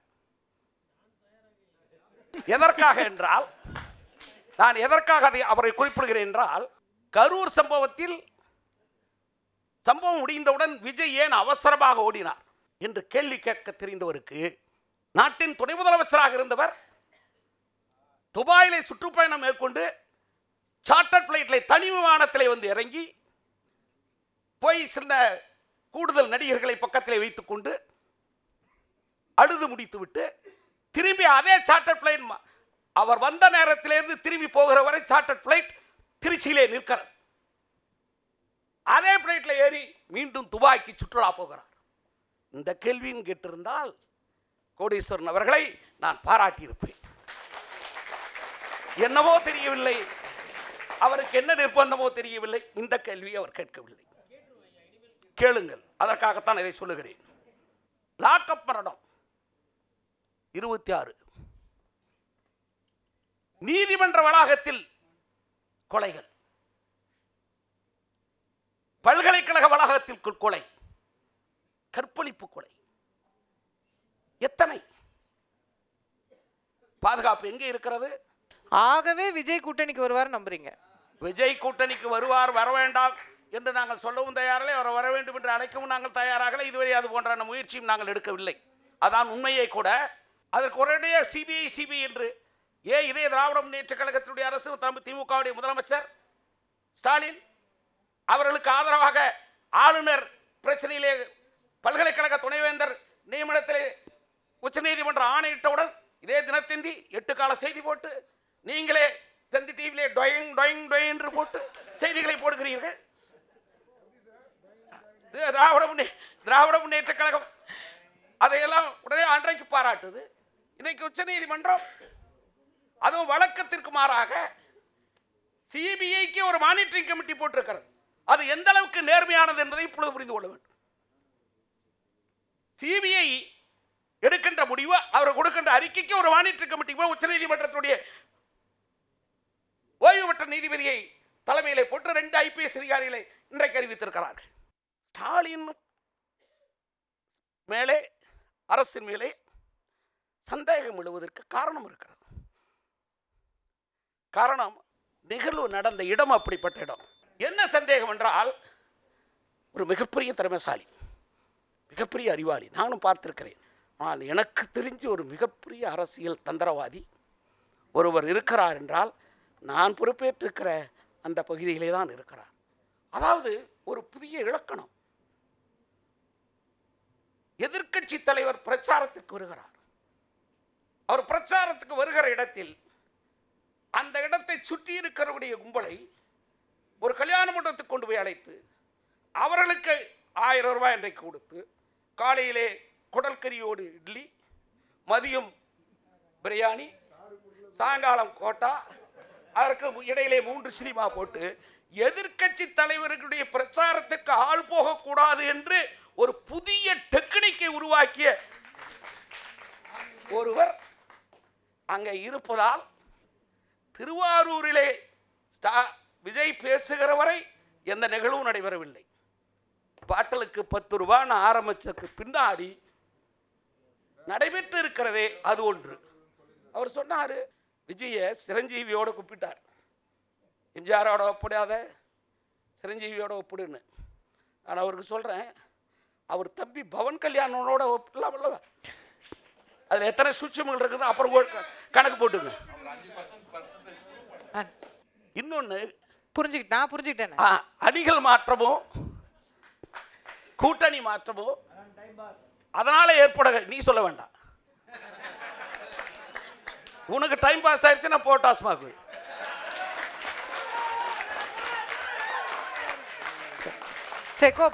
அணிகள் மாற்றமோ அரசியல் மாற்றமோ இதிலே கௌரவ பிரச்சனை கிடையாது. நோக்கம் எது, முடிவு என்ன, எதிர்காலம் என்ன என்பதை பற்றித்தான் சிந்திக்க வேண்டும். ஒரே ஒரு உதாரணத்தை சொல்லிவிட்டு முடிக்கிறேன். 1980ஆம் ஆண்டு நடைபெற்ற நாடாளுமன்ற தேர்தலில் திராவிட முன்னேற்ற கழகம் இந்திரா காங்கிரசும் இணைந்து மகத்தான வெற்றி பெற்றார்கள். நாடு முழுவதும் வெற்றி பெற்றார்கள். தொடர்ந்த 6 மாத காலத்திலே எம்ஜிஆருடைய ஆட்சி கலைக்கப்பட்டு எம்ஜிஆர் தேர்தலில் நின்று சட்டமன்றத்தில் வெற்றி பெற்று அதற்கு முந்தைய சட்டமன்றத்தில் 77 வாங்கிய வாக்குகளை விட அதிக வாக்குகளை பெற்று ஆட்சி அமைத்தார். அப்போது என்ன நடந்தது தெரியுமா? ஆட்சி அமைத்து முதலமைச்சராக இருந்த 2 ஆண்டு காலத்திற்குள் சிவகங்கை திருப்பத்தூர் சட்டப்பேரவை தொகுதி அதிலே திமுக கூட்டணியோடு தேர்தலில் இன்று வெற்றி பெற்ற காங்கிரஸ் வேட்பாளர், காங்கிரஸ் எம்எல்ஏ இறந்து போகிறார். அந்த இடத்திலே திமுகவும் காங்கிரசும் சேர்ந்து அருணகிரி என்ற வேட்பாளரை காங்கிரஸ் வேட்பாளராக அறிவிக்கிறார்கள். எம்ஜிஆர் அதிமுக வேட்பாளரை அறிவிக்காமல் காங்கிரஸ் வேட்பாளரை ஆதரிக்கிறேன் என்று அறிவிப்பு வெளியிட்டார். அறிவிப்பு வெளியிட்டதோடு மட்டுமல்ல, திமுகவுடைய கலைஞருடைய பிடிவாதத்தால் இந்திரா காந்தி அதை வரவேற்கிறேன் என்று சொல்லாமல் விட்டுவிட்டார். மேடை அவர்கள் போட்டு பேசுகிறார்கள். ஆனால் அந்த தேர்தலில் அனைத்துலக எம்ஜிஆர் மன்றத்துடைய தலைவராக இருந்த முசிறி பித்தன், அவரோடு நான், அண்ணன் காளிமுத்து ஆகியோரை, நான் அப்பொழுது எம்எல்ஏ, எங்களை அனுப்பி அருணகிரிக்கு பிரச்சாரம் செய்ய சொல்லுகிறார். கூட்டணியில் இல்லை, திமுகவும் அதிமுகவும் ஒரே வேட்பாளர் அறிவிச்சு கூட்டணியும் மாறாமல் பிரச்சாரத்தையும் ஆரம்பித்து முதல் கட்ட பிரச்சாரம் முடிகிற போது எங்களை அறிவித்து தனி மேடை போட்டு, அனைத்து இந்திய அண்ணா திராவிட முன்னேற்ற கழகத்தின் மேடை, தனி மேடை போட்டு அந்த மேடையில் காங்கிரஸ் வேட்பாளரை ஆதரித்து பேசினோம். வெற்றி பெற்றோம். அவர்கள் வெற்றி பெற்றார்கள். வெற்றி பெற்றதற்கு பின்பு 7-8 மாத கால இடைவெளியில் காங்கிரஸ் அதிமுகவோடு கூட்டணி வந்தது. இரட்டை இன்ஜின் ஆட்சி, மத்திய அரசின் உதவியோடு மாநிலத்தின் முன்னேற்றம். எனக்கு கட்சியின் மானம் மரியாதையை விட தமிழ்நாட்டின் நலன் பெரிது என்று எம்ஜிஆர் இன்றைக்கு அறிவித்தார். பயம் அல்ல. அதே இந்திரா காந்தியை எதிர்த்து சட்டமன்றத்தில் வெற்றி பெற்று ஆட்சி அமைத்தவர் பயத்தின் காரணமாக அல்ல. அச்சம் என்பது மடமையடா என்று பாடியவர் அவர். அது பயத்தின் காரணமாக அல்ல, தமிழ்நாட்டு மக்கள் மீது இருந்த நலனின் காரணமாக.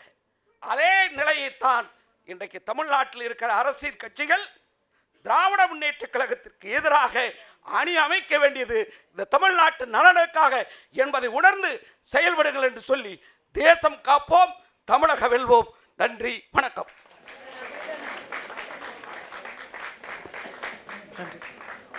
அவர் நிறைய விஷயங்கள் சொல்லி வந்தார். கரெக்டாக முக்கியமான பாயிண்ட்டுக்கு வந்துட்டார்.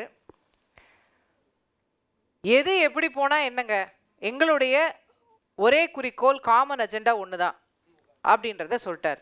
இப்போ திமுக ஆட்சி அகற்றணும்னா எல்லாரும் இங்கே வாங்க அப்படின்னு கூப்பிட்டுட்டாரு. இப்போ யார் யார் வரப்போகிறாங்க, யார் யார் வரமாட்டாங்க அப்படின்றது தெரில. அவர் லைட்டாக ஸ்க்ரூவெல்லாம் லூஸ் பண்ணி வச்சுருந்தாரு. இப்போ அண்ணன் வந்து இன்னும் கொஞ்சம் லூஸ் பண்ணிட்டு போயிருக்கிறாரு. என்ன ஆக போகுது அப்படிங்கிறத பார்க்கணும். பட் இந்த கூட்டணிக்கு நாங்கள் நிறைய பேர் வர தயாராக இருக்கோம், ஆனால் பிஜேபி கழட்டி விடுங்க அப்படின்னு அந்திரிதாஸ் அவர்கள் ஒரு பாயிண்ட்டை சொன்னார். அப்போ அதிமுக என்ன செய்ய போகிறது அப்படிங்கிற கேள்வியும் தொடர்ந்து கொண்டே இருக்கிறது. திரு வைகை செல்வன் அவர்களே அவர்களுடைய அணியின் நிறைவாக பேச அழைக்கின்றனர். தேர்தல் என்று சொன்னால், கூட்டணி என்று சொன்னால் பல ரவுண்டு போவார்கள், பேச்சுவார்த்தைக்காக என்று சொல்லுகிறார்கள். அது மாத்திரமல்ல, வாக்குப்பதிவு முடிந்துவிட்ட பிறகு வாக்கு எண்ணிக்கையின் போதும் பல ரவுண்டுகள் நடக்கும். ஆனால் முடிந்த தீபாவளியில் 800 கோடி ரூபாய் பல ரவுண்டுகளை டாஸ்மாக் பெற்றிருக்கிறது. இப்படிப்பட்ட சூழ்நிலைகள்தான் இந்த வானிலைக்காக நாம் சேர்ந்திருக்கிறோம். அதாவது இந்த வானிலை என்பது மாறிக்கொண்டே இருப்பது. அதுக்கு பெயர்தான் காலம், பருவகாலம். அப்படித்தான் கூட்டணியும் மாறிக்கொண்டே இருப்பது. பொது எதிரியை வீழ்த்துவதற்காக கூட்டணியிலே இணைகிறார்கள், இசைகிறார்கள். ஆனால் ஒரே கூட்டணியில் 8 ஆண்டுகளாக 10 ஆண்டுகளாக இருப்பது சர்வாதிகாரம் என்கிற குற்றச்சாட்டை நான் முன்வைக்கிறேன். அவர்கள் பழக்கப்படுத்தி கொண்டு விட்டார்கள், சொகுசாக இருக்க கற்றுக்கொண்டு விட்டார்கள். ஒரே இடத்திலே நல்ல சொகுசாக வாழ்க்கையை வாழ்ந்து கொண்டிருக்கிறார். இடதுசாரி, வலதுசாரி, ஐ ஆம் சாரி. எங்கேயாவது குரல் கொடுத்திருக்கிறீர்களா? எங்கேயாவது இந்த ஆட்சியினுடைய அவலத்தை, இந்த ஆட்சியினுடைய சட்ட ஒழுங்கு சரிவை, குடும்ப அரசியலின் கோரப்பிடியின் தாக்குதலில் இருந்து தமிழ்நாட்டின் பொருளாதார வரம் சுரண்டி கொளுத்திருக்கிறதே ஒரு கூட்டம், அதை தடுப்பதற்கான ஒரு சிறிய நடவடிக்கை நீங்கள் எடுத்திருக்கிறீர்களா? இல்லை. மிகுந்த வருத்தத்தோடு குறிப்பிடுகிறேன் கம்யூனிஸ்ட் தோழர்களே, தகரம் கண்டுபிடிப்பதற்கு முன்பே உண்டியலை கண்டுபிடித்தவர்கள் கம்யூனிஸ்ட் என்றெல்லாம் சொல்லுவார்கள். ஆனால் உங்களுடைய உழைப்பை, உன்னதமான மகத்தான பங்களிப்பை, மனிதநேயத்தை, மானுடப்பற்றை, கருணையை, காருண்யத்தை யாரும் குறைத்து மதிப்பிட முடியாது. அந்த அளவுக்கு உங்களுடைய உழைப்பு அளப்பரிய உழைப்பு. அப்படிப்பட்ட கம்யூனிஸ்ட் தோழர்கள் அறிவாலயத்தின் தாழ்வாரத்தில் தவழ்ந்து போய் கொண்டிருப்பதை என்னவென்று சொல்வது? நீதி கேட்டு நெடிய பயணம் நடந்தவர் வைகோ. எங்கள் அன்புக்கும் அடர்த்தி மிகுந்த பண்புக்கும் சொந்தக்காரர் வைகோ அவர்கள். அவர் தன்னுடைய மகனுக்காக சீட்டு கிடைத்து விட்டால் போதும் என்று ஒதுங்கி கொண்டு விட்டார். எங்கேயாவது குரல் கொடுக்கிறாரா, கேட்கிறாரா? அந்த ஆற்றல் பேராண்மை மிக்க அந்த தலைவர் அப்படியே அமைதியாக விட்டுவிட்டார். வேங்கவையில் சம்பவத்திற்காக ஒரு வேங்கை போல் எழுந்திருக்க வேண்டிய சிறுத்தை அமைதி காக்கிறது. ஏற்கனவே 4 கொடுத்தீர்கள், இப்போது 8 கொடுத்தால் நல்லது என்று 8 போட்டுக்கொண்டே இருக்கிறது. அது அண்ணா அறிவாலயத்தில் 8 போட்டுக்கொண்டே இருக்கிறார்கள். இன்னொரு தலைவர் இடதும் இல்லை வடதும் இல்லை, மையத்தில் இருக்கிறார். ஸ்ட்ரெயிட்டா டெல்லி தான். ஸ்ட்ரெயிட்டா டெல்லி. நடித்தா நான் வந்து கதாநாயகனாக தான் நடிப்பேன், சைடு ரோல்லாம் நடிக்க மாட்டேங்கிற மாதிரி. திரைப்படத்தை விட அரசியல் வாழ்க்கையை நல்லா நடிக்கிறார் அவர். அப்படிப்பட்ட மையம் இப்போ வந்து புயல் வந்து 180 கிலோமீட்டருக்கு பக்கத்தில் மையம் கொண்டு இருக்க மாதிரி ஒரே இடத்துல மையம் கொண்டு அங்கேயே செட்டில் ஆயிடுச்சு. இது குறித்து அவர்கள் கேள்வி கேட்பதே இல்லை. ஆக இப்படி கூட்டணி எல்லாரும் சொல்கிறாங்க நீங்கள் பிஜேபி கூட போயிட்டீங்களே அப்படின்னு சொல்லி. அதாவது வந்துங்க கூட்டணி என்பது இதுதான் அண்ணாவுடைய ஃபார்முலா. சந்திரபாபு நாயுடு அவர்கள் பாஜகவோடு கூட்டணி இல்லை, ஒட்டுமில்லை, உறவுமில்லை என்று சொன்னார். மீண்டும் கூட்டணியில் இணைந்தார், பவன் கல்யாணோடு இசைந்தார். இப்போ ஒரு ஆட்சி படத்தில் இருக்கிறார். பீகாரிலே நிதிஷ் 3 முறை பாஜகவோடிருந்து விலகி போனார். ஆனால் என்ன ஆனது? மீண்டும் இணைந்தார், ஆட்சியை பிடித்தார், நாடாளுமன்றத்திலே மகத்தான வெற்றி சரித்திரம் படைத்தார். இப்போது தேர்தல் கடத்தில் நிற்கிறார்கள். ஆக இதே மக்கள் நல கூட்டணி என்று அமைத்து கொண்ட தலைவர்கள் யார்? வைகோ அவர்கள் இருக்கிறார்கள், திருமா அவர்கள் இருக்கிறார்கள், இடதுசாரி வடதுசாரி இருக்கிறார்கள். இவர்களெல்லாம் மக்கள் நல கூட்டணி என்று அமைத்து கொண்டு ஊழல் கட்சி என்று திராவிட முன்னேற்ற கழகத்திலே களத்தில் நின்று கடமாடி அதை தோற்கடிக்க வேண்டும் என்பதற்காக களத்திலே நின்றவர்கள் தானே இவர்கள். இப்போது அவர்கள் யாரை நல்லவர்கள் என்று சொல்கிறார்? நீங்க கூட்டணி அமைத்து உங்க கூட யாரெல்லாம் வராங்க? எங்களோடு நிறைய வர்றாங்க. இப்ப யாரெல்லாம் சொல்ல முடியுமா? அதாவது வந்துங்க யாரெல்லாம் வருவாங்க அப்படின்னு இப்ப ஜோசியம் சொல்ல முடியாது. அதாவது வந்து ஒரு விஷயம்தான். அதாவது வந்து கூட்டு குடும்பத்தை பார்த்தா தனி குடும்பத்துக்காரனுக்கு வயிறு எரியும் தான். ஆனா ஒரே குடும்பத்தை பார்த்தா தான் எல்லாருக்கும் ஒரே குடும்பம் தான் சாப்பிடுது,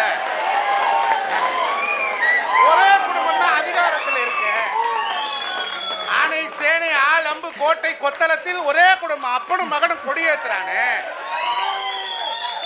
வேற திராவிட முன்னேற்ற கழகத்தினுடைய அடித்தளத்தில் இருந்து அற்புதமான அடலியர்கள் இங்கு வந்திருக்கிறாங்க, உணர்ச்சி பூர்வமாக கைதட்டுகிறார்கள். நான் கூட எனக்கு பொறாமப்பட்டேன், இவ்வளவு பேர் இருக்காங்களேப்பா அப்படின்னு சொல்லி. இந்த ஒருவரை ஒரு முதலமைச்சராக்க கூடாதா?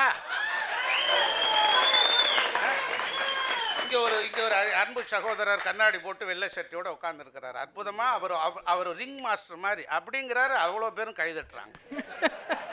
என்னுடைய சகோதரி மகளிர் அணி அங்கே உட்காந்துருக்காங்களே, அவங்க திமுகவை சொன்னோன்னே உணர்ச்சி பிளம்பாக மாறிடுறாங்க. நான் பார்த்தேன் அவங்கள ஒரு பெண்ணு கனிமொழிக்கு பதில் அவங்கள நாடாளுமன்ற உறுப்பினர் அனுப்புறாங்க.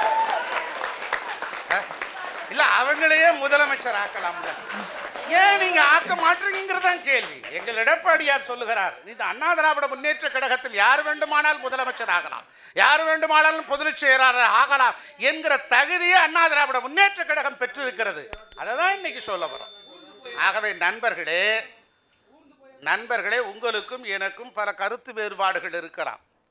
நாம் வெளியில் சென்று விட்டால் நண்பர்கள், ஊர்ந்து போவார் தவழ்ந்து போவார் என்பதை விட ஒரே குடும்பத்தில் தவழ்ந்து ஊர்ந்து கொண்டிருக்கக்கூடிய ஒரு புழுவாக இருக்கிற கட்சியை புறக்கணிக்க வேண்டும் என்பதுதான் எங்களுடைய கருத்து.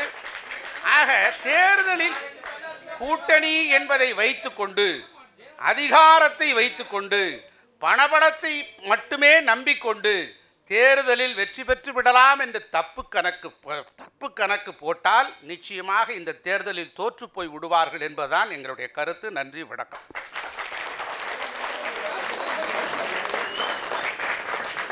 அரசியல்வாதிக்கான அழகு எதிர்ப்பே இல்லாமல் இருக்கிறது இல்லை, அந்த எதிர்ப்பை எப்படி சமாளிக்கிறார் அப்படிங்கிறதுல இருக்கு. அண்ணன் அதை இன்னைக்கு அருமையாக செஞ்சுருக்காங்க. அண்ணனுடைய அருமையான பேச்சுக்கு நன்றி. உங்கள் கூட யார் கூட்டணி வராங்கன்னு கேட்டேன், எனக்கு அண்ணன் சொன்னாங்களான்னு தெரியல. ஆனால் அங்கே ஏன்ப்பா இருக்கிறீங்கன்னு அவங்கள பார்த்து கேட்டுக்கிட்டே இருக்கிறாங்க திமுக கூட்டணி கட்சிகளை. நான் நிறைவாக திராவிட முன்னேற்ற கழகத்தின் சார்பில் பதில் சொல்ல அண்ணன் மருது அழகராஜ் அவர்களை அன்போடு வைக்கிறேன். இன்றைக்கு கொடுக்கப்பட்டிருக்கக்கூடிய தலைப்பு கூட்டணி மேகங்கள். மேகங்கள் களையும், மேகங்கள் கூடும், மேகங்கள் பிரியும். ஆனால் திராவிட முன்னேற்ற கழகம் என்பது பவள விழா கண்ட வானம். அது பவள விழா கண்ட வானம். கலைந்து ஓடும் கூடுகிற மேகங்களை எல்லாம் மேலிருந்து பார்த்து கொண்டிருக்கக்கூடிய 75 வருடங்களை கடந்த வானம் திராவிட முன்னேற்ற கழகம்.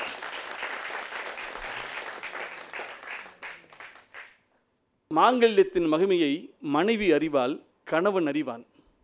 இவர் இருவரை விட மார்வாடி அறிவான். கட்டிய கணவனை விட, கட்டி கொண்ட மனைவியை விட எதிரே அமர்ந்திருக்கக்கூடிய அந்த மார்வாடிக்கு சரியாக தெரியும், இது என்ன 1 லட்சம் போகும் அப்படின்னு. அதுபோல திராவிட முன்னேற்ற கழகத்தினுடைய அரசாங்கத்தின் இந்த 5 ஆண்டு காலத்தை நாம் நன்றாக இருக்கிறது என்று சொன்னால் அது சுய புராணம். நான் அதை விரும்பவில்லை. திராவிட முன்னேற்ற கழகத்தினுடைய ஆட்சியை நடத்தி கொண்டிருக்கும் முதல்வருடைய செயல்பாட்டை எதிரே இருப்பவர்கள் பாராட்டினால்தான் அது ஒரு ஆட்சிக்கான சிறந்த இலக்கணம். செப்டம்பர் 10ஆம் தேதி அண்ணன் ராமலிங்கனுக்கு தான் சொல்கிறேன். செப்டம்பர் 10ஆம் தேதி கொங்கு தமிழ் பேசும் கோவை பூமியில் முன்னாள் பாஜக தலைவர் அண்ணாமலை அவர்கள் பேசியது 47% எதிர்ப்புகளை உள்ளடக்கி வலிமையாக இருக்கிறது திராவிட முன்னேற்ற கழகம். உண்மையாகவே மனசாட்சி கொண்ட அந்த மனிதர் அண்ணாமலையை நான் பாராட்டுகிறேன். அண்ணா அது போன மாசம், நான் ஏனென்றால் அதான் 1 மாதம் அடுத்து வந்துடுறேன். அது போன மாதம், போன வாரம் கொங்கு தமிழ் பேசும் கோவையில் சகோதரி வானதி சீனிவாசன், பாரதிய ஜனதா கட்சியினுடைய அகில இந்திய மகளிரணி தலைவி, ஒரு மாணவர்கள் நிறைந்திருக்கக்கூடிய அரங்கத்தில் போய் பேசுகிறார். அவர் பேசிக்கொண்டிருக்கிற போது திடீரென்று அங்கே இருக்கக்கூடிய இளைஞர்கள் மாணவர்களை பார்த்து, உங்களுக்கு தலைவன் என்று சொன்னால் யார் முதலிலே தோன்றும் என்று கேட்கிறார். ஒட்டுமொத்த குரலும் அங்கிருந்த இளைஞர்களும் உச்சரித்த பெயர் முத்துவேல் கருணாநிதி ஸ்டாலின். இது கேள்வி கேட்டவர் வானதி சீனிவாசன், பதிலளித்தவர்கள் வருங்கால தலைமுறையாக இந்த நாட்டை தீர்மானிக்க போகிற இளைஞர்களும் மாணவர்கள். சரி, இதை விட்டுங்க. நேற்று மொழிக்கு ஒரு சங்கம் கண்டு மூவா புகழ் படைத்த மூதூர் மதுரையில் முன்னாள் அமைச்சர் RB உதயகுமார் சொல்றார், மிருக பலத்தோடு, மிக வலிமையாக, மிக கெட்டியாக, மிக பலத்தோடு இருக்கிறது திராவிட முன்னேற்ற கழகம். உண்மையாகவே அவர் பேசியதற்கு பிறகுதான் எனக்கெல்லாம் மிக பெரும் தன்னம்பிக்கையை பிறந்தது. திராவிட முன்னேற்ற கழகத்திற்கு தன்னம்பிக்கையை கொடுத்தவர் முன்னாள் அமைச்சர் அண்ணன் RB உதயகுமார். அவரோட என்ன பகை? அதுதான் சொல்றேன். அதாவது எதிரே இருப்பவர்களும் ஏற்றுக்கொள்ளுகிற அளவுக்கு எவர் ஒருவர் நல்ல அரசாங்கத்தை தருகிறாரோ அவன்தான் சிறந்த முதல்வர் என்று சொன்னால் முத்துவேல் கருணாநிதி ஸ்டாலின் முதல்வர்களுக்கெல்லாம் முதல்வராக இருக்கிறார் என்பதுதான் உண்மை. அண்ணன் சொன்னாரு, ராமலிங்க அண்ணன், அமித்ஷா எடப்பாடியின் வீட்டுக்கு வந்து விருந்து உண்டு சாப்பிட்டு விட்டு கூட்டணியை வைத்து விட்டு போனார். அண்ணே அதை சொன்னீங்களே, எடப்பாடியின் சம்பந்தி வீட்டுக்கு அமலாக்கத்துறை போச்சு, அதை சொன்னீங்களா? முதல் வாரம் அமலாக்க பிரிவு போச்சு, அடுத்த வாரம் கூட்டணிக்கு இங்கிருந்து அதிமுக பத்திரத்தை எடுத்துக்கொண்டு டெல்லிக்கு ஓடியவர் எடப்பாடி. 3 கார் மாதிரி ஓடுனாரா? அவர் கால்களையும் மாற்றுவார், கார்களையும் மாற்றுவார், உங்களையும் மாற்றுவார்.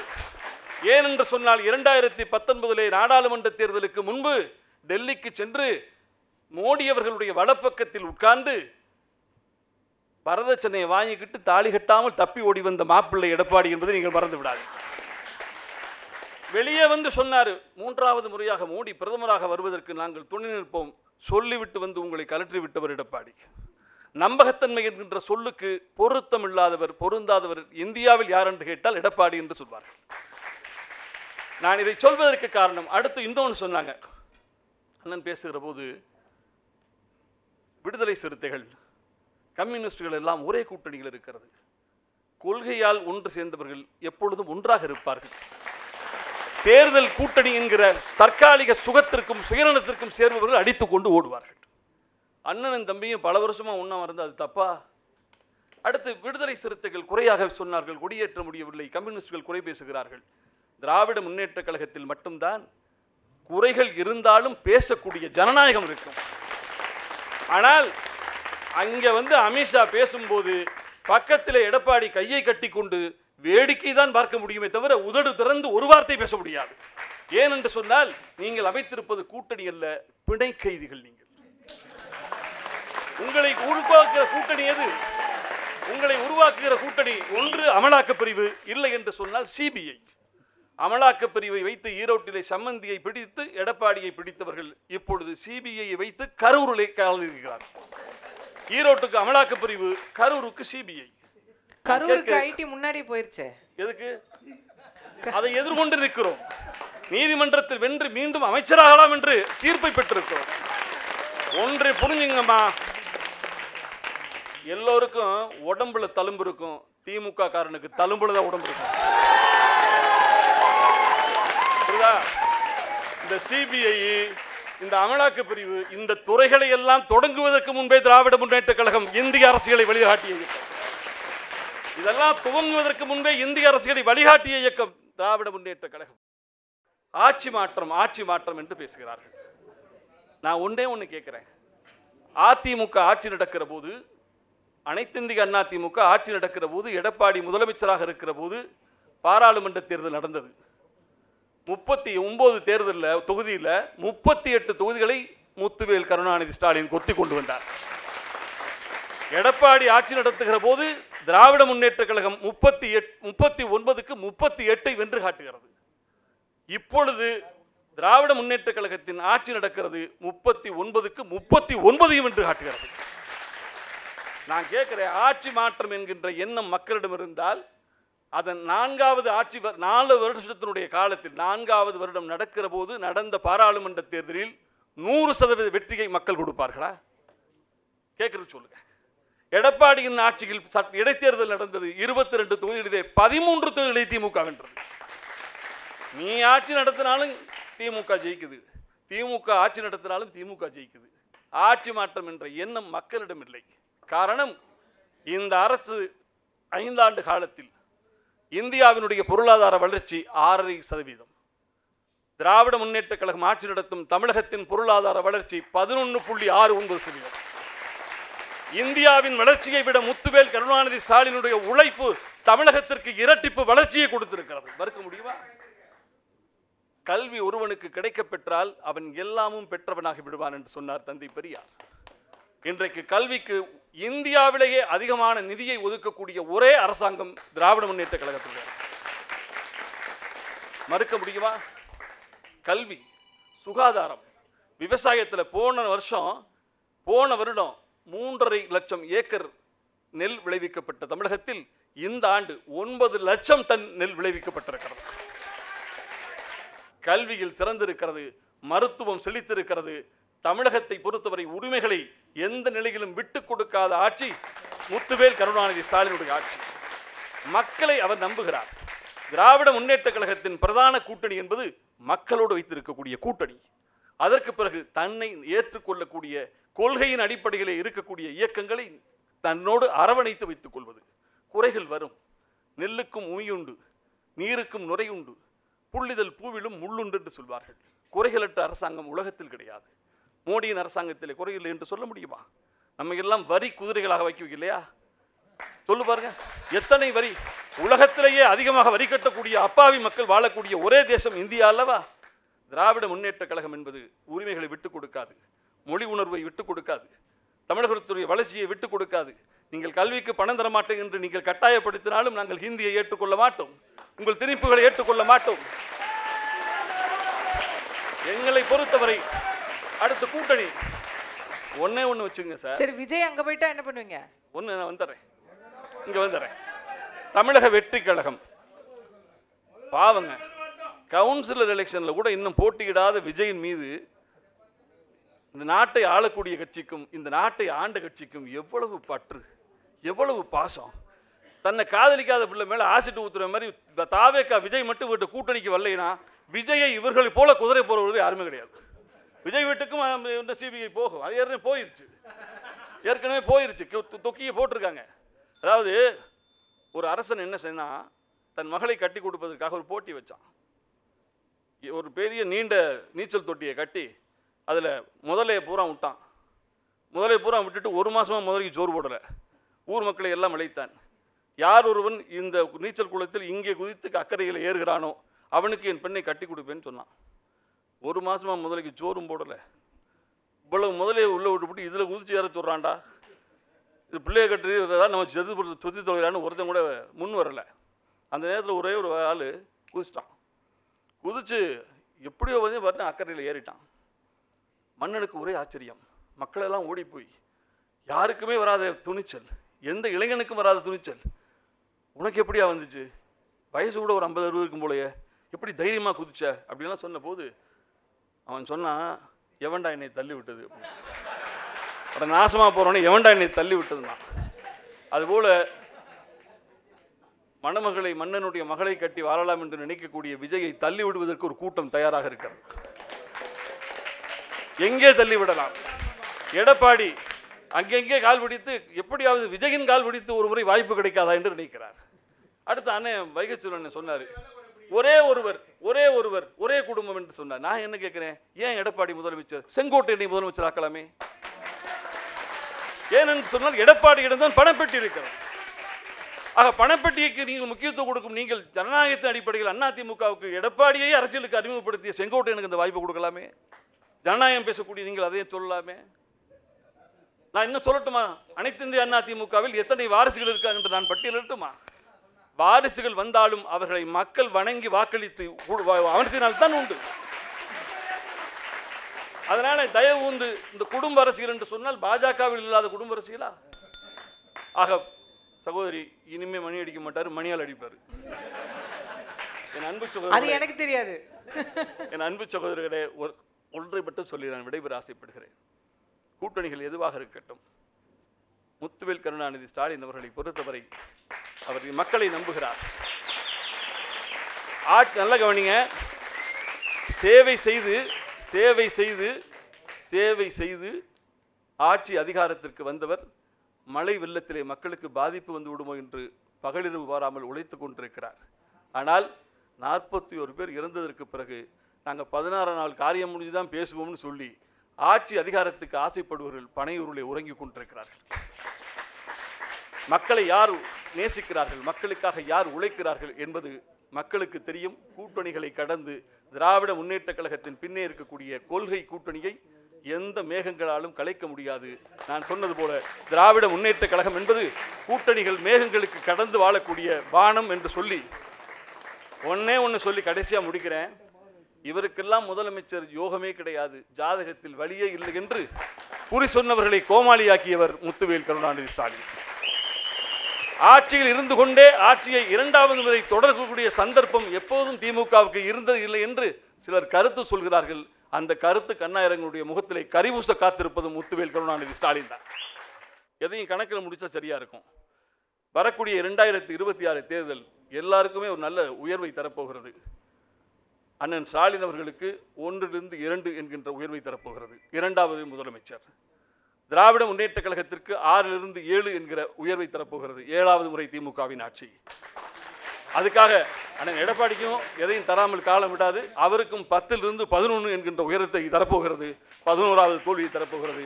எனவே கூட்டணிகளை கடைந்து திராவிட முன்னேற்ற கழகத்தினுடைய வெற்றி 2026 உறுதி செய்யப்பட்டது என்று சொல்லி வாய்ப்புக்கு நன்றி கூறி விடைபெறுகிறேன். நன்றி, வணக்கம்.